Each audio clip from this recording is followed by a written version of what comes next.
la conferencia de Enrique García Santo Tomás, que tengo la suerte de presentar. Daniel Frank y Casa Colgate, Professor of Spanish de la Universidad de Michigan, donde ha sido Senior Fellow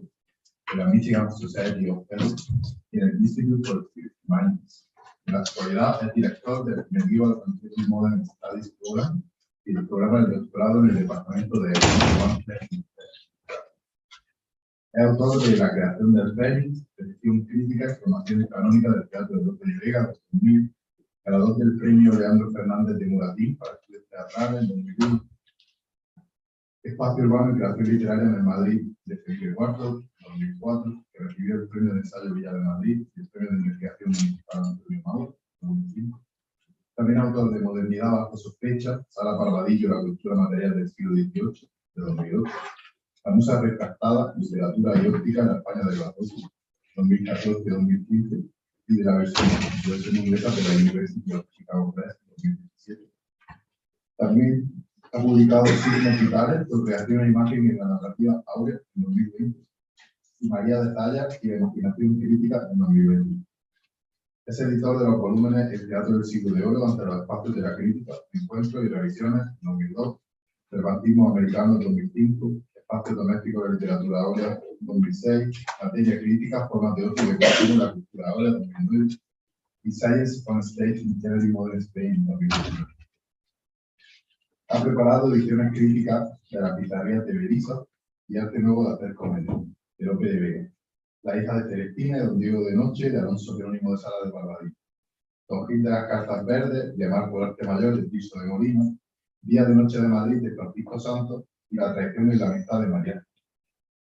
Es además autor de cerca de 200 artículos y reseñas en torno a numerosos aspectos de la cultura áurea, y ha sido galardonado con una Guggenheim Fellowship y con el 46 William Riley Parker Prize for an Outstanding Article in PMLA. Ha sido asesor del Detroit Institute of Arts y de la Royal Shakespeare Company, y es miembro de una docena de consejos editoriales de revistas y editoriales de ambos lados del Atlántico.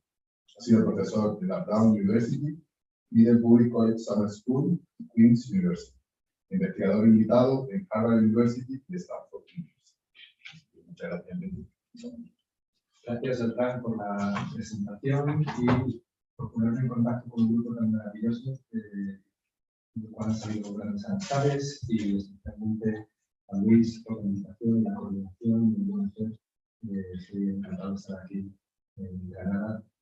aprendiendo de filósofos, dado que yo vengo de literatura. Bien, mi charla es relativamente corta, así que voy a dar el placer de leer despacio y contiene un par de tesis finales que espero puedan generar un poco de diálogo. Nadie dudaría que María de Zayas ha sido uno de los fenómenos más notables de los últimos años para los historiadores de la literatura y la cultura áurea, con una obra que ha pasado de ser una suerte de rareza a convertirse en lectura obligada en planes docentes de ambos lados del Atlántico. Los últimos 100 años en particular han ofrecido una línea de continuidad que nos revela una sostenida fascinación tanto con su persona como con su legado narrativo, poético y dramático. Ha sido esta, no obstante, una trayectoria que ha gozado de mucha más estabilidad en Norteamérica que en España, donde durante las décadas centrales del siglo XX, algunos de sus intelectuales más granados no tuvieron reparo en censurar e incluso despreciar su obra. La violencia extrema, los ambientes opresivos o las relaciones prohibidas, entre otros muchos ingredientes narrativos, lograron poner a prueba los límites de la tolerancia y el efecto de la autocensura en un periodo de gran conservadurismo en donde la amenaza de Zayas fue en ocasiones triple. Como mujer, como creadora de tramas escabrosas y como lo que se ha venido a llamar un escritor sin rostro. Hoy en día, en cambio, son esas mismas coordenadas las que han hecho de ella una voz tan moderna, en debates que en fechas recientes han ido surgiendo en torno a cuestiones de género, sexualidad o raza, por citar tan solo tres de los más candentes. Desde los inicios de esta genealogía centenaria, con nombres como los de Elena Silvania en 1922 o Edwin Place en 1923, María de Zayas se ha interesado a profesoras e investigadoras, a escritoras y directoras de escena y otras muchas comunidades lectoras femeninas que han ofrecido un amplio catálogo de interpretaciones de su obra. ya desde las numerosísimas tesinas de licenciatura que se han escrito y se escriben cada año en Europa y América, se puede apreciar el impacto de su personal voz, que ha ido creando vocaciones y despertando el interés por el estudio de la cultura áurea y por extensión de la historia social de la mujer en España. No obstante, lo que para unos ha sido una cautela, que muchas veces acababa transformándose en olvido o exclusión del canon, para otros se ha convertido en pretexto para construir todo tipo de identificaciones, de causas y de reivindicaciones. Y a falta de un riguroso rastreo histórico que diera cuenta del contexto social y económico que rodea a esta figura, no ha faltado algún que otro anacronismo, como revela una alarmante cantidad de entradas críticas en torno a su figura. Es esta una circunstancia que no se ha manifestado en tal dirección con ninguna otra pluma de estos 2 siglos de extensa producción literaria, como tampoco se ha dado con otras voces barrocas como las de sus contemporáneas Ana Caro o Mariana de Carvajal y Saavedra, por citar tan solo 2 casos. Algunas de las intervenciones críticas que han tachado a Zayas de feminista, o definido a Zayas de feminista, prof feminista, feminista avant la lettre o participante activa en su particular nivel de zen, han sido lecturas que o bien no llegaban a demarcar qué tipo de feminismo era el aludido, o bien qué tipo de debate histórico se estaba dirigiendo. No es este, por tanto, un fenómeno limitado a España, no es este, por cierto, un fenómeno limitado a España o Europa, en donde los apoyos editoriales favorecen esta inercia, como arrojan los datos recogidos en el libro citado por Beltrán, que sale, si entiendo bien, esta semana, María de Zayas y la imaginación crítica. Digo, es un fenómeno limitado a España o Europa, y como arrojan los datos recogidos en este libro, pocos han sido los pseudolistas en Estados Unidos y Canadá que no hayan publicado sobre Zayas, ya sea sobre sus 2 colecciones de novelas, como sobre la única comedia de la que tenemos noticia, La traición en la amistad. Más allá de la solidez de tal o cual interpretación, lo cierto es que una mirada panorámica, como la que he construido en este libro, confirma que la figura de Zayas sigue en alza. Los 3 últimos años, en donde la pandemia ha limitado el número de encuentros académicos o la disponibilidad de muchos archivos, acumulan una extraordinaria cantidad de entradas que apuntan a una cada vez más intensa presencia de esta misteriosa voz de la que apenas se tienen media docena de datos fidedignos. El presente texto, o la presente conferencia, sitúa esta curiosa paradoja en el punto de partida sobre una faceta del barroco como la que se examina en este congreso, a saber, la de la autora más en boga para la crítica moderna, pero cuya presencia esquiva revela nuevas facetas, no solo del acto de lectura e interpretación, sino de la propia construcción del canon literario. Los últimos 100 años de la vida en el canon barroco nos han revelado todo un abanico de fascinantes preguntas en torno a Zayas al enfrentarnos a la dificultad de construir certezas a partir de una voz de la que apenas se tienen datos, como digo. A lo que ocurre cuando se construye una vida sin suficientes evidencias en las que apoyarse, a lo que se sugiere o se pretende lograr de forma explícita al intervenir en el debate escribiendo en un determinado idioma, ya sea el español o el inglés, que suele producir efectos diferentes. ¿A qué efecto produce la identificación personal, biográfica de Zayas con la persona que escribe sobre ella? ¿A qué hace por el debate en torno a su figura el exceso de consenso y la falta de disensión, tal como se ha dado a lo largo del tiempo desde fechas muy recientes? ¿O hasta qué punto importa tener o no tener datos biográficos en el estudio de la novela barroca? Porque si el balance final es sin duda enormemente útil como genealogía crítica o como microhistoria del hispanismo, lo cierto es que lo que se podría denominar la creación de Zayas también revela una empobrecedora repetición, una descorazonadora falta de originalidad, así como una peligrosa tendencia a construir sesudos argumentos sobre escasos datos, muchas veces llevados por una recurrente insistencia en la intención autorial o en una sublimación ya moneda común en algunos de sus coetáneos. Así, por ejemplo, junto a una Zayas pionera del feminismo, también parece haber una Zayas precursora del género picaresco, del costumbrista, así como de otras modalidades narrativas. Y es esta una situación que no se ha dado con ninguno de sus coetáneos. ¿En dónde se puede identificar entonces el germen de lo que la crítica estadounidense Barbara Hermstein-Smith denominó en su libro homónimo Contingencies of Value, contingencias de valor? La Sibila de Madrid, como fue llamada en su momento, ya despertó el interés entre algunos de los grandes novelistas decimonónicos. Quiero detenerme brevemente en esta conferencia en un paradigma concreto que no ha recibido atención crítica alguna, a saber, el del novelista Juan Valera. Valera retrató a la chacha, que tiene un sentido diferente en su momento, a la chacha solterona y tía del protagonista, Victoria, leyendo con devoción hazañas de a Gerardo Lobo en su novela El Comendador Mendoza, de 1876. El argumento de esta modesta pieza, alabada por contemporáneos como Clarín, se desenvolvía de la siguiente manera. El narrador nos cuenta brevemente la infancia de don Fadrique López de Mendoza, llamado después El Comendador, en la comarca de Villabermeja, pasando pronto a sus aventuras en ultramar. El temperamento liberal del Comendador le conduce a asimilar ideas de los enciclopedistas franceses y forjarse una filosofía naturalista. Con sus ideas, su experiencia y su buena fortuna, decide regresar a su tierra natal, donde le honrarán, entre otros, su hermano don José, el padre Jacinto y su sobrina Lucía.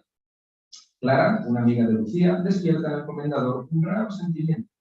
que se nos aclara cuando confiesa a don Fadrique al padre Jacinto que la muchacha es fruto de sus amores adúlteros con una dama.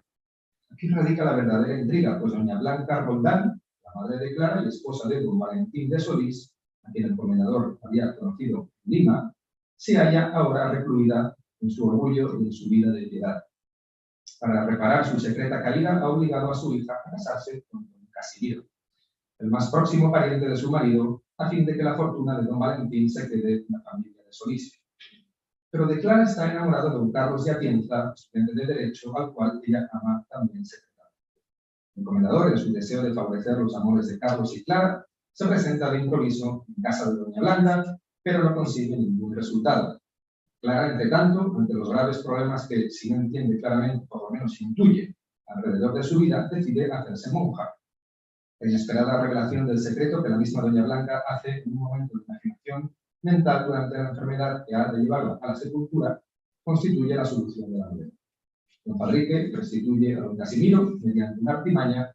el dinero que pertenecía a su familia y casa finalmente con su sobrina Lucía. Bien. La historia de la novela se desarrolla en los últimos años del siglo XVIII, pero este contexto histórico más bien sirve de excusa para resaltar las cualidades y el modo de pensar de los personajes. Es este un libro sobre el pecado, la expiación y el fanatismo religioso, y responde en líneas generales a las características y al pensamiento de Valera, que incorporó en esta y en otras novelas como Pepita Jiménez y Doña Luz, no solo algunos de sus conocimientos filosóficos, sino también sus ideas morales y teológicas. Las dos figuras del Comendador y del padre Jacinto, con su oposición doctrinal, por un lado, y la buena amistad, por otro, pueden constituir las dos mitades de la ideología de Valera. El Comendador, en palabras de un admirador de la novela, como fue Clarín, y cito, no sabe a qué atenerse en punto a metafísica, que no cree ni deja de creer nada concreto, que ni afirma ni niega, resuelve empíricamente los más arduos casos de conciencia y siempre de la manera más rigurosa. Con ser un carácter bien estudiado, donde se dan las condiciones del hombre volteriano de aquellos días, el último tercio del XVIII, sin que el corazón se inhiba del todo frente al espectáculo de la vida, no le va a la zaga, aunque en el plano opuesto donde arranca Roldán. De estos dos temperamentos antagónicos e irreconciliables, forjado el uno en la virtud cristiana de la moral más austera y contaminado el otro del bien estético que a la sazón se desplegaba por Europa, surge el interés dramático de la novela. En un excelente artículo sobre esta, la profesora Remedios Sánchez García, que si entiendo bien es profesora de esta casa, ha escrito, y cito,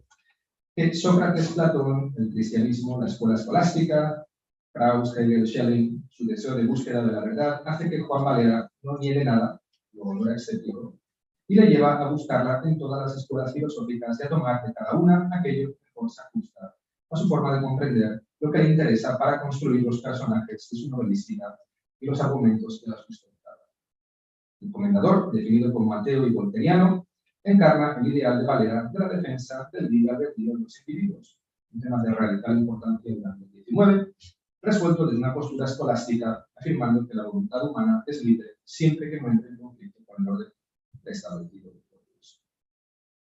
Todo este rodeo que he dado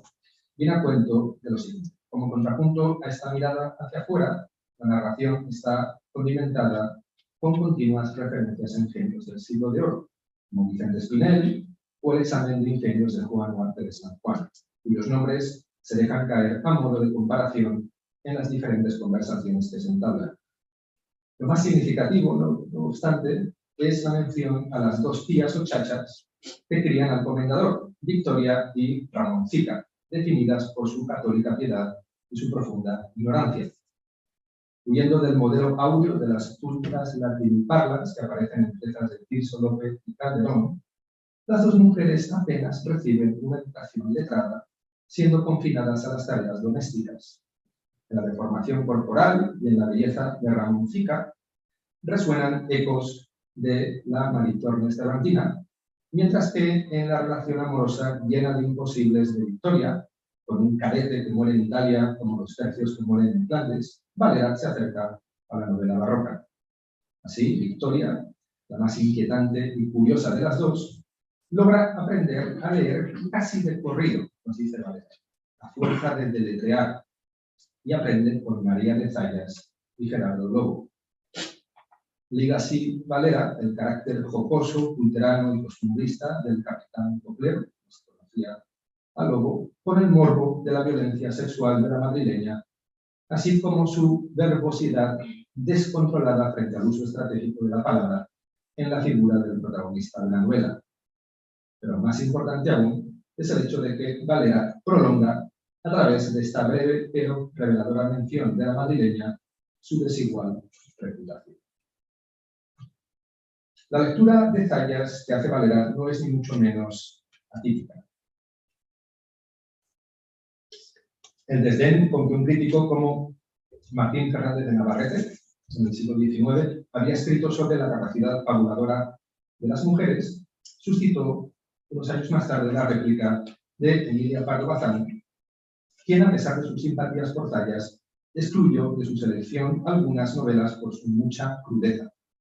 temiendo que se juzgara negativamente, y cito, por algunas frases vivas y algunas escenas poco veladas, aunque nunca realmente licenciosas, censurando la mayor libertad de expresión del siglo de oro, la autora de Los Pazos de Ulloa la vio más bien como síntoma y fito de un estado de conciencia general más bajo y grosero que el actual. Sin embargo, el siglo XIX se cerró con el singular trabajo que, anunciando ya el impulso feminista del que gozaría en el siguiente siglo, la escritora y editora Concepción Jimeno de Flaquer dedicó a Zayas y a Fernán Caballero. Aunque el feminismo de la intelectual turolense se ha visto como más bien de tinte conservador, la energía de su prosa y sus convicciones personales resultaron determinantes en fijar una imagen revisada de la narradora barroca que constituiría un esperanzador punto de partida para las nuevas generaciones de críticos en las décadas siguientes. Pero los resultados iban a ser muy desiguales. Cristalizaba así una aproximación que, manejando siempre los mismos y escasos datos, supeditaba sus logros como novelista a un énfasis muchas veces carente de rigor crítico en un determinado tipo de iniciativa femenina, sacrificando la fascinante complejidad y ambigüedad de su escritura en aras de un programa personal no falto de anacronismo y desatento al peso de la historia. Las Zayas que se transmitía revelaba mucho más de sus promotores que de ella misma. En este sentido, la escritura femenina, y luego se puede discutir si realmente esto existe, va a tener en la madrileña uno de sus más visibles referentes en un momento histórico de grandes cambios en países como Estados Unidos. Desde los inicios del siglo, las feministas americanas habían estado involucradas en una activa campaña por la consecución del sufragio, dirigidas por Susan Anthony, Lucy Stone y Elizabeth Cady Stanton, y encuadradas desde 1890 en la Asociación Nacional Americana por el Sufragio de la Mujer,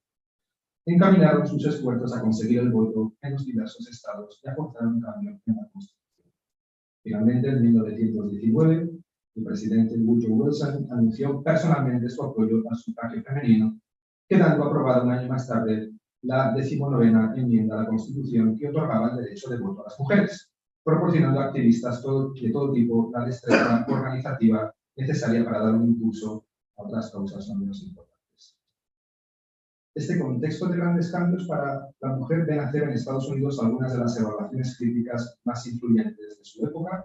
construyéndose así los cimientos de lo que iba a ser la proyección de Zayas en el siglo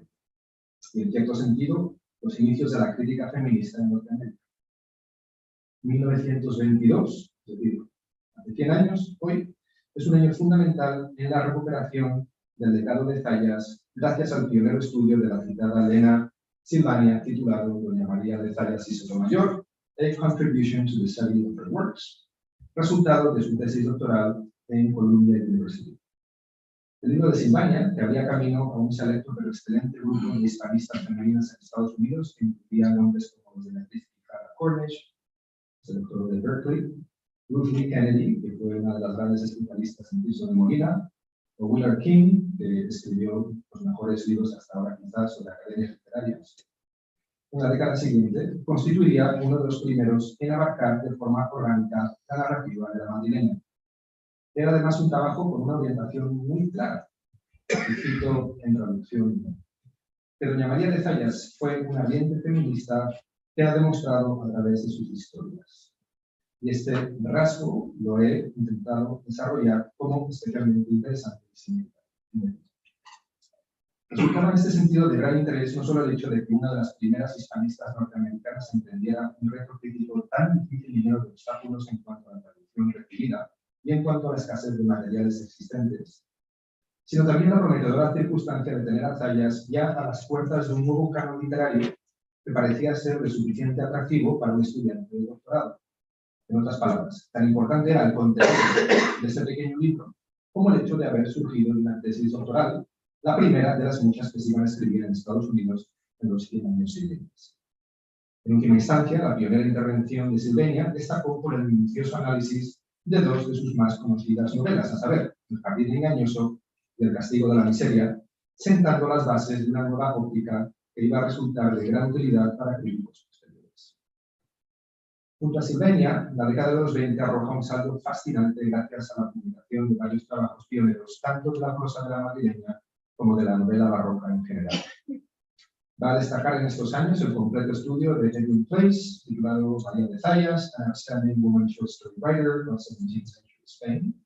publicado tan solo unos meses después, en 1923, y en donde se recogió ya de forma mucho más sistemática todo material de relevancia, incluido lo referente a su influencia en el extranjero. Sobre estos dos estudios va a construir Caroline Borland, tan solo 4 años más tarde, los cimientos de su primer volumen, The Short Story from Spain in the 17th Century, with a bibliography of the novela from 1576 to 1700. La novela corta en España en el siglo XVII, con una biografía de la novela entre 1576 y 1700, y en la cual se acercó a Zayas en la mayoría de los ejemplos a través de la que había sido objeto de estudio hasta el momento, la no menos fascinante Mariana de Carvajal y Saavedra, que yo personalmente encuentro mejor escritora. Gracias a los intelectuales del momento, o a intelectuales del momento como Margarita Nelke, o críticos literarios como María Victoria de Lara, o Bárbara Matulca, Zayas va a gozar de un respaldo importante durante la década de los 30. Parte de este impulso va a venir condicionado o quizá favorecido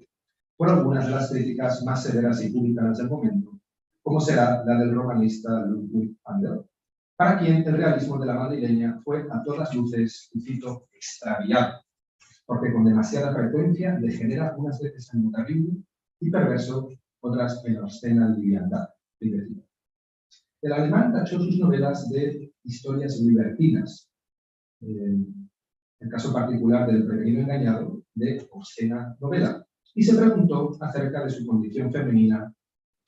con la siguiente pregunta. ¿Se puede dar algo más ordinario y grosero, más inestético y repulsivo que una mujer que cuenta historias lascivas, sucias, de inspiración sádica y moralmente corrompidas? Fin de pregunta y fin de cita. Se abría así con estas apreciaciones una línea crítica poco favorable con la narradora barroca, tanto desde el hispanismo estadounidense, por ejemplo con O.J. Screen, que etiquetó sus novelas de pornográficas, del panorama crítico español, con juicios como los de Juan Luis Albor, o de la misma romanística germana, como sería el caso de Roman.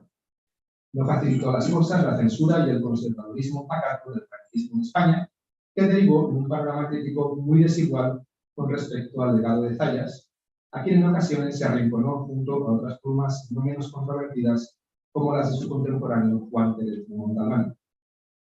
En la proyección de la madrileña tuvo un papel transformador la publicación de sus novelas a cargo de Agustín González de Amezúa, quien, como indico más adelante, no fue del todo crítico con algunas de las licencias temáticas de su narrativa. El erudito madrileño criticó el puritanismo de Tignory Pandel, a quienes acusó de no haber entendido a la escritora barroca. Sus excelentes puestas al día de la prosa tallista fueron determinantes para futuras generaciones de lectores, hasta el punto de que muchas de las ediciones críticas posteriores se basaron en los criterios del erudito madrileño. Emplazada en esta desigual herencia crítica y los primeros impulsos teóricos influidos por el feminismo francés y estadounidense, la década de los 60 atestigua un discreto impulso en la proyección de Zayas desde diversos frentes.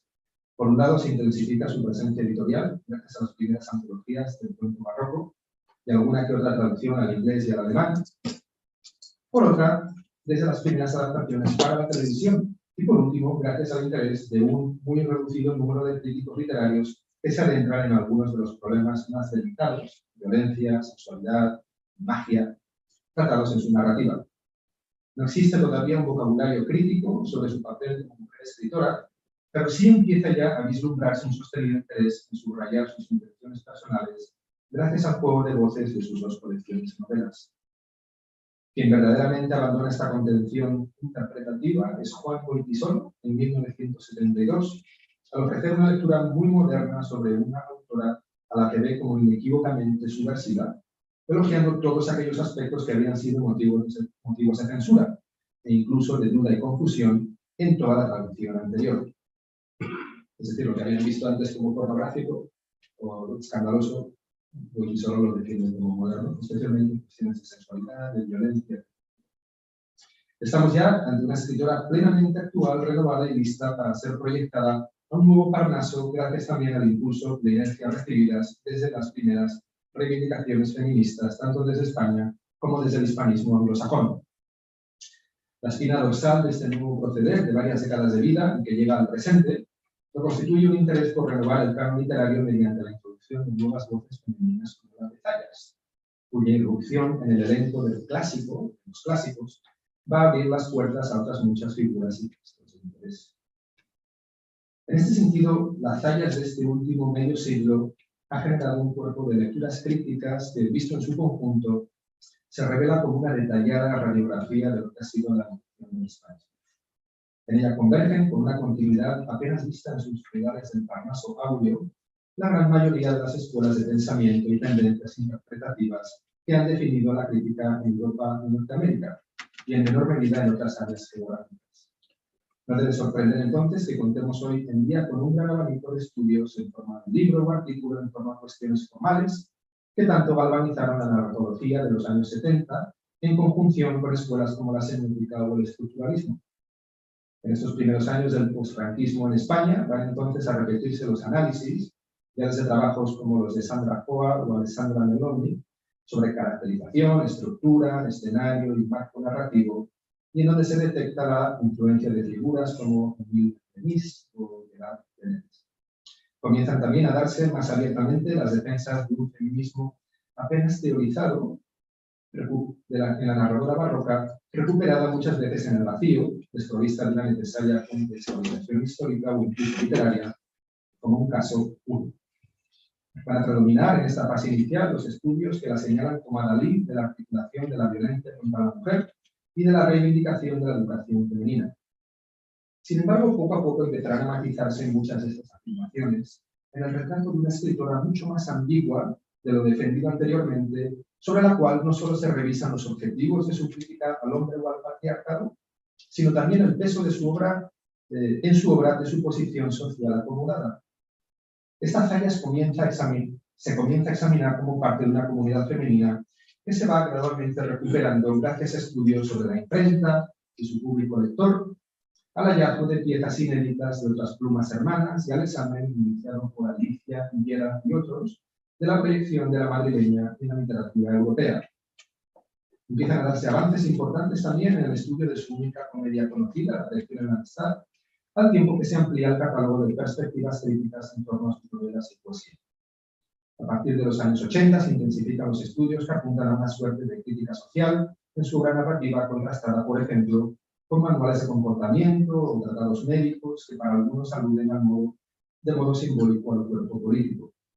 Son numerosos los artículos que la sitúan en diálogo no solo con algunos de los humanistas más visibles del Renacimiento español, como Luis Vives o Pedro de Luján, sino también con galenos como Juan Duarte de San Juan. Y junto a la presencia de personajes legendarios en su obra, como Beatriz Umbría, se va a analizar la incorporación en sus novelas de datos reales que pretenden conferir una especie de realismo a través de menciones que apuntan al problema catalán de 1640, al gobierno del conde de Olivares o al peso en la actualidad política y diplomática de figuras como Carlos Manuel I, Felipe III, el conde de Lemos o el duque de Osuna, entre otros. Todo ello sorteando lo que parece ser una inevitable carestía de datos biográficos, desde los que abordar una aproximación más matizada. Se amplían a partir de entonces también los enfoques temáticos, explorándose el efecto de la magia, el tema del niño indeseado, el uso de disfraces y máscaras, el papel de la religión, la función de la ropa, el empleo literal o simbólico de la ceguera, etc. Asuntos como la seducción se observan no solo desde la conducta de determinados personajes, sino también de forma metafórica, como efecto textual sobre el lector, y el espacio, doméstico, natural, urbano, femenino o masculino, se analiza desde sus múltiples efectos literarios y metaliterarios, como ocurrirá en trabajos dedicados al convento, al dormitorio o al jardín. Van a ser numerosos también los ensayos centrados en el deseo y la sexualidad, que derivan en temas como el sadismo y lo pornográfico, incluyendo lo que se ha visto también como una pornografía moral, y que no solo dejarán de lado diversas manifestaciones del deseo, tanto femenino como masculino. Los enfoques teóricos ya desde la década de los 80 van desde una semiótica rezagada, aludiendo a Greiman o a Lotman, por ejemplo, al psicoanálisis y al marxismo, pasando por diversas facetas u olas del feminismo contemporáneo. Este pretendido feminismo de Zayas entabla conversación con algunas de las más relevantes preguntas formuladas en el trabajo de Sandra Gilbert y Susan Hubbard, Janice Raymond, Lucy Garay, Rachel Walter, Teresa de Lauretis, Karen Deutsch, Elizabeth Rose, Doreen Messi, Nancy Chodorow, Jim Kenner o William Robinson. La obra de Julia Kristeva y en particular la que dedica a Baglietto sirve de inspiración a varios ensayos centrados en dicha faceta narrativa de Zayas. Late en otros trabajos la presencia de Althusser, Jean-Joseph Bou y Juan Carlos Rodríguez, antiguo catedrático de esta casa, en la formulación de un psychoanalytic marxism que otorga igualmente una mayor importancia a la historia, mientras que numerosos análisis acuden a figuras tan diversas como Freud, Lacan, Foucault, Skinner, Bachelard, Todorov, Bakhtin, Lukács, Dirac, Bacht, más recientemente Judith Butler, Derrida, Zizek o Thomas Lacker, un pintor del Parnaso típico contemporáneo. La Zayas del nuevo siglo es la Zayas que se adentra en nuevas aproximaciones en torno a cuestiones de raza y etnia, que nos hace meditar sobre el espacio de la colonia, sobre el efecto narrativo de la esclavitud, así como de asuntos menos solemnes como las diferentes formas de amistad y solidaridad o la utilización de los mecanismos cómicos de ironía y parodia. Cambian también los enfoques, ahora valiéndose de una lente intermedial, del potencial hermenéutico del Me Too Movement o de las nuevas pedagogías antirracistas. Las más recientes intervenciones de Rosa Navarro, proponiendo que Zayas en realidad nunca existió, son una buena noticia por el reto que plantean a una genealogía crítica que ha pecado de repetitiva y redundante, y por la invitación que suponen a fatigar archivos en busca de nuevos datos biográficos que confirmen de forma concluyente la existencia de una Zayas escritora de carne y hueso. Por ello hay razones para pensar que una mirada retrospectiva a las más de 600 intervenciones críticas que existen sobre esta misteriosa voz barroca no arroja el saldo que podría haberse esperado, debido a la repetición de temas, de reivindicaciones y de quejas que en su gran mayoría han venido completamente divorciadas de una lectura rigurosa de la tradición crítica feminista, sea cual sea la época, o way, en términos originales, de su desarrollo a la que se acuda. La repetición de enfoques y tesis sobre algunas novelas concretas convive con la falta de trabajos sobre otras, de las que apenas existe bibliografía. La idea de la defensa de la mujer o del ataque al patriarcado, por ejemplo, se repetirá hasta la saciedad, como se repetirán muchas otras personalizaciones de unas Zayas de la que apenas se va a estudiar su contexto histórico, editorial y social, según han destacado con gran tino algunos críticos recientes como Marina Brownlee, Rafa Bonilla, que está en Córdoba, y que se suma a Rosa Navarro en sus juicios, o Elizabeth Brooks. No van a escasear los artículos, por ejemplo, que lamenten la falta de datos bibliográficos fiables para pasar a continuación a conjeturar sin rigor alguno sobre tal o cual meta personal de la narradora barroca. Y si bien en el caso de la única pieza teatral que nos ha quedado, el panorama crítico es más satisfactorio a la hora de proveer un contexto social determinado, lo cierto es que la imaginación crítica que articula esta conferencia ofrece en ocasiones más imaginación que crítica, más conjetura sobre una hipotética tallas que verdadera reflexión sustentada en evidencias. Convendría, por tanto, dirigir esfuerzos futuros a lo mucho que queda por dilucidar de la ficción de tallas más que de las tallas de ficción. A modo de conclusión, algunos de los fenómenos que se manifiestan en esta trayectoria, como son la repetición de argumentaciones, la sobreexplotación interpretativa de ciertas novelas o los criterios de selección exhibidos en determinadas antologías, no solo dan cuenta de una serie de gustos y percepciones compartidas, sino también de lo contrario, de lo que ha sido la talla secularizada, la autora menos iluminada y acaso apreciada por la crítica contemporánea. Todo el proceso de selección, como se ha recordado el crítico John Guillory en su ya clásico libro Cultural Capital, The Problem of Literary Canon Formation, lleva consigo también una división, del cual nuestra introvertida autora no parece haber sido ajena, en la medida en que parte de su obra narrativa, de su propia vida, sigue sin conocerse. Tal omisión, además, nos conduce a otro fenómeno igualmente significativo. Esta extraordinaria proliferación de entradas bibliográficas de los últimos años, que anuncia un interés cada vez mayor, no solo ha confirmado el gran interés por su obra, sino que también ha revelado las muchas lagunas críticas y oportunidades que se presentan para estudiar con parejo rigor el legado de algunas de sus coetáneas, sea cual sea el género o modalidad impresora que se trate. Se puede afirmar entonces que la producción novelesca ha sido abordada fundamentalmente desde 5 perspectivas que pueden ayudarnos a vislumbrar nuevas avenidas críticas.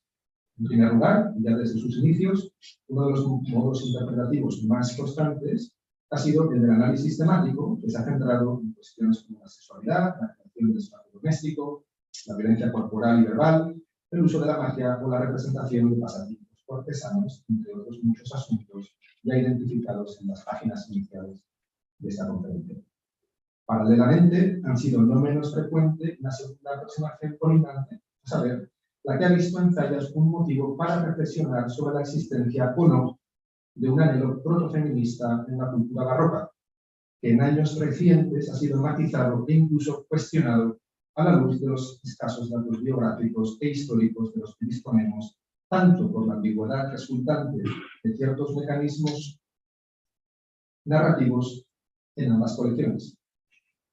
Una tercera forma de leer a la madrileña ha sido aquella que se ha valido de su obra como una suerte de laboratorio en el que proponer un diálogo con nuevos lenguajes críticos, desde la semiótica hasta el psicoanálisis, pasando por las escuelas teóricas más señaladas del siglo XX. Según una cuarta vía que toma a Zayas como paradigma de tal o cual filosofía de enseñanza, tomando algunos de sus textos más conocidos como herramientas con las que acercarse de manera estimulante a la cultura barroca en el aula universitaria. Por último, a ella podría añadirse una tradición crítica que ha concebido la novela zayista como punto de partida de un análisis de la prosa del XVII, así como de la emergencia de nuevos públicos lectores o prácticas impresoras, y que en algunos estudios ha apuntado además con una muy necesitada reflexión en torno a su lugar dentro de los cánones narrativos y teatrales de su tiempo. Complementa estas 5 áreas generales un breve pero útil elenco de estudios recientes sobre la biografía de la madrileña, que busca reconstruir facetas de su vida a través de la exhumación documental y que en última instancia revela lo difícil que resulta dar con verdaderas certezas sobre su persona. Esta incertidumbre afecta también a la proyección crítica de su comedia La atracción y la amistad, que ha disfrutado de trabajos tanto sobre el texto en sí como su puesta en escena, aprovechando el reciente impulso que ha experimentado esta original pieza en ambas orillas del Atlántico. Se abren así nuevas conversaciones en torno a la existencia o no de una escritura de género, de una sensibilidad femenina manifestada en marcas específicas en el vocabulario, estilo y temas específicos o exclusivos de un tipo de vivencia personal. Contando como contamos con instrumentos de búsqueda cada vez más sofisticados y eficaces, con bases de datos más completas y accesibles, con más y más digitalizaciones de fuentes primarias y con nuevas técnicas como la estilometría, cabe esperar que los próximos años deparen información crucial para seguir apreciando esta figura en toda su sofisticación y complejidad. Compitiendo con el libro impreso, unido, irán surgiendo nuevas propuestas dentro del campo digital que sin duda alterarán la recepción del legado fallesco en las próximas décadas. En esta era del libro electrónico, parte de la morfología de la Zayas futura queda en manos de los nuevos bibliotecarios digitales. El debate queda garantizado desde su dimensión tanto estética como ética, por lo que puede ya aventurarse que la presencia de Zayas en el aula docente o en encuentros académicos vendrá también condicionada por nuevas formas de transmisión y de lectura. Gracias.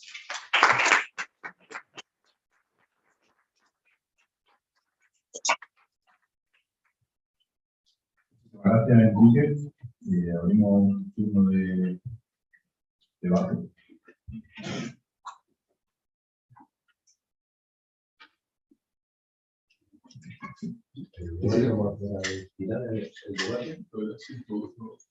Sí, como antes con Gastón. Sí. No, yo una preguntita algo impertinente, y es preguntarte por qué obra recomendarías comenzar la lectura de María de Zayas, a los que no conocemos nada. Bueno, ella publicó, o existen 2 colecciones de novelas, cada colección tiene 10 novelas y cualquiera de ellas puede ser muy estimulante. Quizá La fuerza del amor es una de las más sencillas, puede ser interesante, que además algunos ven como una respuesta a la fuerza de las anteriores, porque se parece. Muchas gracias, Enrique, por esa ponencia. De tanto ilustre varón barroco, muy bien esta ponencia sobre una mujer en el barroco. Bueno, son algunas cuestiones de Faro que preguntan. Muy sorprendente esa carencia de datos que ha reflejado tipo biográfico, que siembra incluso mucha inquietud acerca de su existencia. Sí. Habrá que concluir en ese caso que era un pseudónimo o algo así. Es muy extraño, ¿no? Claro, recordando otros casos, como no, de San Juan Iglesia de la Cruz del otro lado. Pero a pesar de sus dificultades, tenía, digamos, el parapeto de un convento y de la vida monacal en medio de la sociedad barroca, más virreinal, etc. Bueno, y un siglo antes, Teresa de Jesús, que igual es reivindicada también por cierta literatura feminista. Bueno, también como su condición de revulsivo reformador en la orden carmelitana, pero de nuevo amparada por la Iglesia. Bueno, o la estructura eclesiástica, aunque fuera de esa posición, digamos, revolucionaria en su contexto, que efectivamente lo era. Claro, este personaje, la persona, la autora que nos presentas, hay una carencia que resulta muy sorprendente con una obra como la que nos ha dado a conocer aquí, digamos, dice un nombre y a lo más, si llega al caso. ¿Cuál es tu opinión al respecto? Porque es muy difícil pensar que una obra de esa extensión y densidad no tenga detrás una autora efectiva. Es plausible. Eso no puede ser también, en ese caso, cuando no había el amparo de una estructura conventual o eclesiástica que fuera un mecanismo de defensa de la mujer en un mundo patriarcal, básicamente lo es y sigue siendo por mucho tiempo. Sí, hay interesante porque ha habido décadas y décadas de interpretaciones de las novelas de Zayas. En los últimos años, un investigador joven de la Complutense, Alberto Rodríguez de Ramos, se ha entrado en los archivos y ha empezado a buscar las Marías de Zayas históricas que existían en la época, y ha descubierto que existían en esos mismos años hasta 10 Marías de Zayas, que por eso eran un nombre bastante común, y ha ido el hombre estrechando un poco, a través de un trabajo detectivesco impresionante, en quién podría ser la Zayas que estaba detrás de los textos. Entonces, y él defiende que muy probablemente existió esta mujer, pero al mismo tiempo la palabra Zaya, que se podía pronunciar como Saya, que podía significar falda, da pie también a pensar que un escritor que digamos, podría darse el travestismo como Alonso de Castillo Solorzano, utilizar ese nombre como un poco literario. En academias, por ejemplo, disfrazado de mujer y estuviera detrás de estas colecciones de novelas, ¿no? Entonces, son dos teorías o dos hipótesis, obviamente una con mucho más peso y más tradición y más genealogía que la otra, la de Rosana Navarro es del 2019-2020, ¿no? Incluso ella ha publicado artículos anteriores en los que defendía una serie de detalles tradicional, ¿no?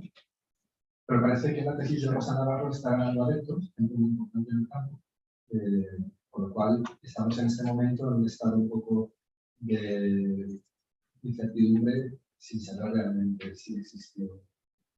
esta mujer. Las reseñas al libro de Navarro han sido bastante críticas, especialmente las provenientes de gente que lleva muchos años escribiendo sobre mayor detalles, evidentemente que define su existencia, ¿no? Así que es un fenómeno muy curioso,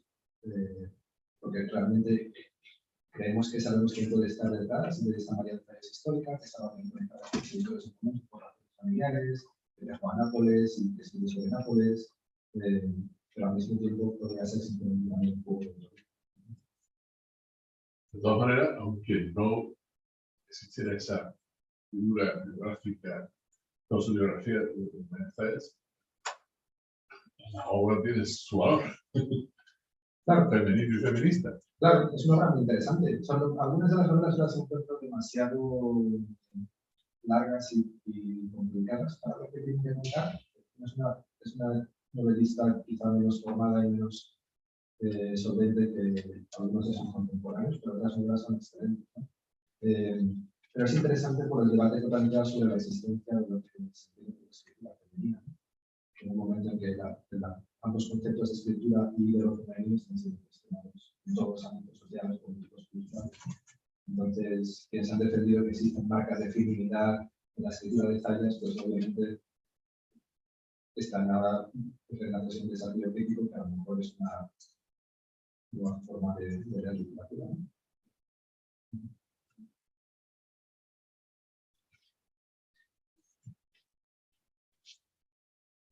Bueno, pues si no hay más preguntas, muchas gracias, Enrique. Y en 5 minutos continuamos con